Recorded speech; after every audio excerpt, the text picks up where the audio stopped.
What's up, guys? Welcome to Daily Dose of Reddit. This is your host, Zach, and today's subreddit is r/ProRevenge. Alright, this story's called Abuse Me and My Mother for Years, Keep Us Out of Our Home, and Stop Me from Getting a Haircut? Enjoy having an entire neighborhood kick your ass and steal your crap. As my username would suggest, this happened way back in 2011. Frickin' hell, this happened in 2010. I graduated in 2011, which is why I'm fixated on that date. Sorry. The reason I'm compelled to share this now is because I graduate soon with my MS degree in mechanical engineering, or master's degree.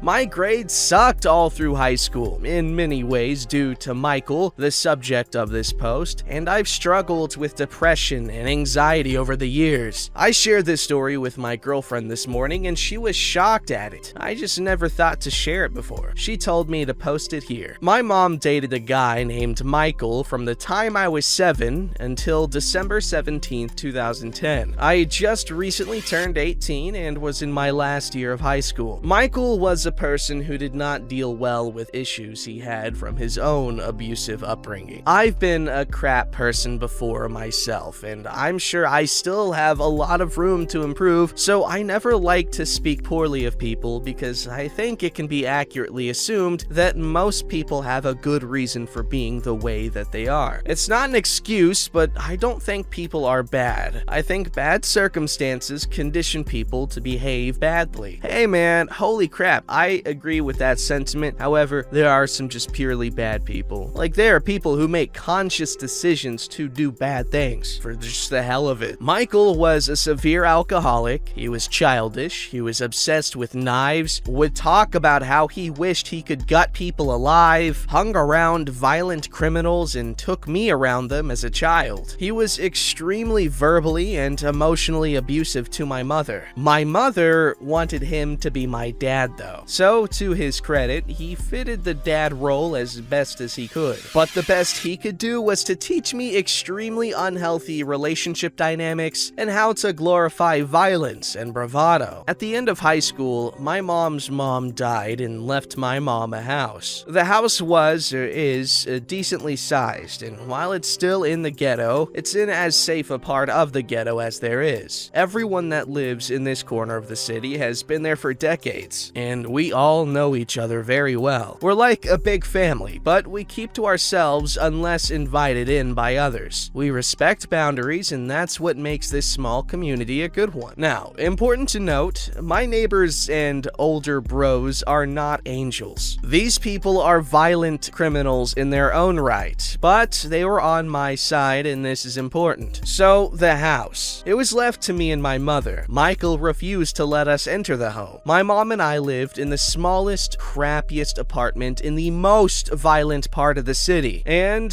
for 18-year-old me, I'd only just begun to reflect on life and realize how crappy Michael and my narcissistic mother had been towards me. I was fed up, and living in this disgusting, violent apartment was just fueling my rage every second. One day, I was especially furious. I don't know why. I just woke up in an absolute quiet rage, contained myself through the school day, and I was just fixated on getting a haircut. That was my goal for the day. Just get a haircut, get home, go to bed. And it's very important to note that I'm in a boot for a badly sprained ankle at this time. That comes up later. My mom throws a monkey wrench in my plans. See, she was sure Michael was cheating on her again, so she demanded I go over to the house I grew up in that he kicked us out of to inspect and see if there was another woman or if there was evidence of other women being in the home. I protest, but to no avail, and at this point, I'm about an inch from exploding. I drive over to the house and I knock at the door for 7 minutes. This pushed me about half of an inch from explosion. I grew up in this house. I freaking knew the acoustics of it. I don't care if you're in the last room upstairs at the back of the house, if someone lightly taps the front door, you hear that crap. So I knew he was making me wait as some show of dominance that this was his house. He eventually unlocks the door and I push it open and push him back in the process. He yells out and asks me what was wrong, and I responded in saying that I was there to make sure he wasn't screwing anyone else in my grandma's house. Now, I'm a pretty large guy, and Michael was small. Even back then, I dwarfed him. But I've always been a gentle giant, as my mom says. I've never gotten into a fight, almost never raised my voice or asserted myself with anyone. So for me to respond so firmly and disrespectfully, with no concern for how he felt, he backed off a bit in that moment. I noticed that. I began walking through every room of the house. I was finding nothing and no one, and I was fine with this. Remember, my goal is the haircut. That's all I want out of life right now. And then I get to my grandma's old bedroom. I open the door and it slams back in my face. Then out steps Michael's brother, who was about my size, and he says to me, "Ain't nothing for you in there." I remember being so angry. It was like past the point of an explosion. I described it to my girlfriend as pure rage and malevolence, yet restrained. I had this blank expression on my face, turned around, and walked downstairs. And I told Michael in a calm voice, "Get your brother and leave now. I've had enough of you in my life." Michael then, believing I was intimidated by his brother, gets in my face and starts to scream and curse and threaten me. I stood there, honest to God, just looking at him like a lion looks at a weak, small, destructible gazelle, literally thinking to myself, I can break you. He then yells at me to get the hell out of my house. All of a sudden, I was snapped out of this trance-like state. Brethren, you have no house. You're homeless now. Get your brother and leave. He must have, again, recognized that his brother was all the way upstairs and I was inches away from him. But he's in too deep now. He has to commit, lest his pride be wounded. So he says, "Oh, you think I'm a coward, huh?" And of course I responded, "I think you're a homeless coward." He then turns around and just keeps repeating, You think I'm a coward?"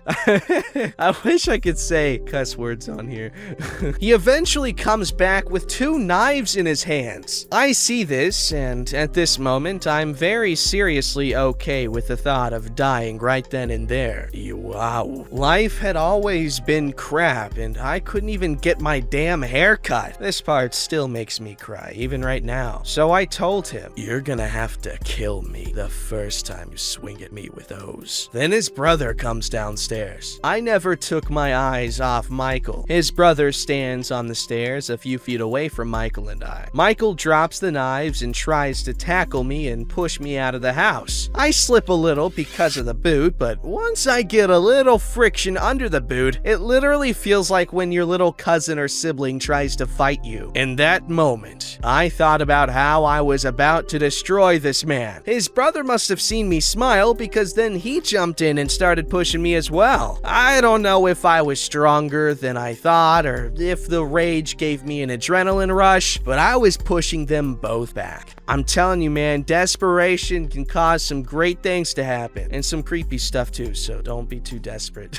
Michael's brother then starts to kick my boot, which both hurt my ankle and made me slip back. That, coupled with them pushing, eventually pushed me out of the front door, off the porch, and down the stairs onto the ground in front of the house. And this is the angriest I have ever been in my entire life. I was angry to the point where I would have gladly hurt myself to hurt them. I got so overcome with emotion, I started to cry and my breathing got erratic. Michael and his brother were taunting me as this happened, and I just started to take off the boot. I didn't want the haircut anymore. I wanted both of them hurt or dead. The next thing I notice is that people started surrounding me. I'm still struggling to regain motor control and take off the damn front boot, and then two of my older brothers from the neighborhood, Jiggy and Tyrone, kneeled down and consoled me. Jiggy asked me what was wrong and what happened. I told them about all the crap Michael had done over the years and what had happened that day. When I got to the end, Tyrone said, "Hold up, little Chris. These mother fathers put you out of Miss Mama," what everyone used to call my grandma's, "house after you told them to leave." Then both Jiggy and Tyrone started taking their shirts off and told me they'd take care of them if I said it. And I then heard all the stirring behind me. Damn near the entire block was in our yard and in the street in front of our yard, and they were all calling out support. "He ain't gonna do you like that, little Chris, not on this street," and things like that. I looked up at Michael and his brother, and I could see the fear on their faces. I just shook my head yes and said not to kill them. Jiggy and Tyrone ran in the house after them and dragged them out in the yard. Then a circle pretty much formed around them, and it was just the most spectacular beatdown I'd ever seen. After that, Jiggy said they'd help me take all their crap out of the house and told me keep the crap I liked. So I did exactly that. I went in with like 10 people. I gave some crap away to them, kept some crap, and pretty much just gave Michael and his brother the clothes no one else wanted. They ended up leaving their clothes. Here's why. The next door neighbor was this old veteran. Real gritty, no-nonsense old guy named Alvin. Alvin walked out with his shotgun. He walked over to these two bloody pulps on the lawn and said, "Now get the hell off my street!" And he literally just yelled at them to get up and run or crawl or roll to get off the block. He followed them, stumbling up to the main road, and then he calmly walked back. That was the last day I ever saw or heard from either of them. The next few years were hell. Mom blamed me for ruining her relationship, and I had to unlearn all the terrible crap I'd been taught in life and start to go to school and get my life in order. Things are better now. I love me some neighborhood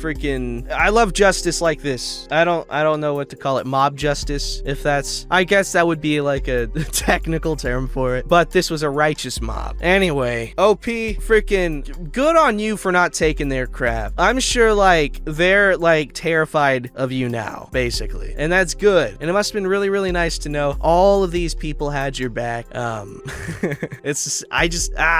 feel really warm. Also, I'm sorry your mom's like, just really bad at understanding situations. Alright, this story's called Fired from Last Job, but I got the last laugh. Pardon the format, I am on mobile. I worked at a retail chain that sold pet supplies and products. When I started working there, it was great, family owned, and everyone I worked with was fantastic. The owners eventually wanted to retire and sold the small chain to an investment group. Once the investment group took over, almost all but a few employees were let go, forced out, or just quit. I hung on for a little while longer because I got promoted at my other job. New company brings in new manager to my store. My store was the top performing store in the entire chain, bringing in about $10,000 to $12,000 a day on average. It was always more on weekends and especially around the holidays. The new manager is a Mr. Company Man. Company told him they only want employees around for 2 to 3 years. Myself and 2 others had been there for 10 plus years.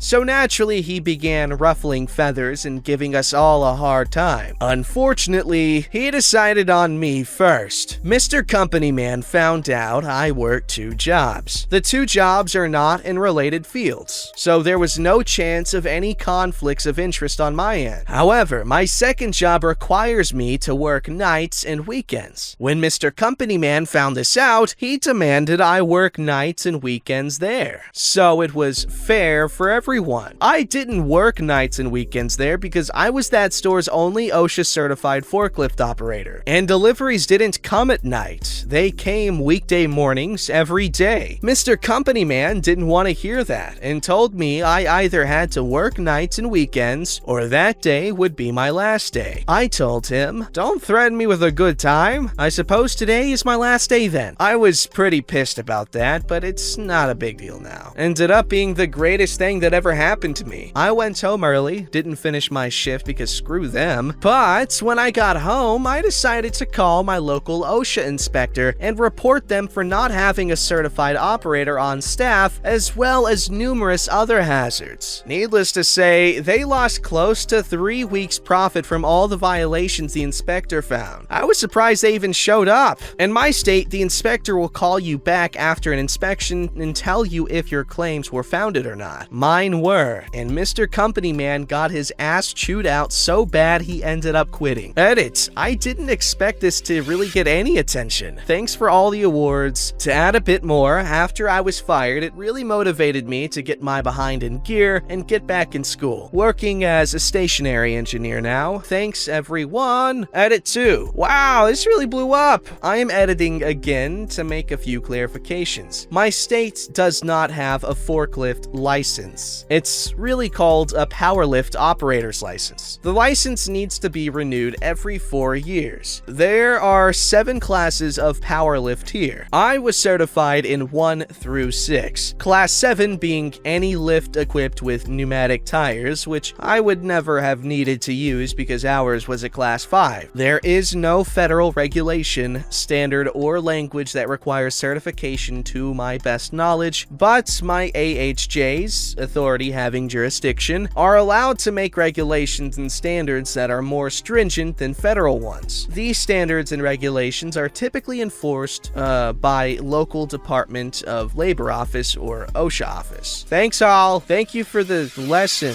in certifications and stuff. OP, also, you handled it like a boss, so good job. Screw that boss though. He ain't no boss. He's not a very boss, at least not anymore, because he quit. Alright, this story's called My Awesome Neighbor. So this summer I was out gardening. I was in regular shorts and shirt. My kids playing in the pool. When the dogs start going crazy at the gate, so I see a man say hi. He stated he had just moved in and his kids could see my family's backyard. Asked if I could dress more modestly. I had to have had a what the fuck look. He said, like, cover my arms and legs and not let the kids run in underwear. I said no thank you and to leave my property. My children had swimsuits on. They were not naked. I kept getting dirty looks from him on walks. He asked 2 more times, so this Christmas we put up the biblical picture of Adam and Eve naked in the Garden of Eden. There's now a for sale sign up after only a year. We also added another dog and security cameras. Ha! Yeah, stick it to that stupid ugly guy. Freaking smelly pants, telling people what to wear in their own yards. This is ludicrous. Don't forget to like, subscribe, and hit that bell to never miss an episode.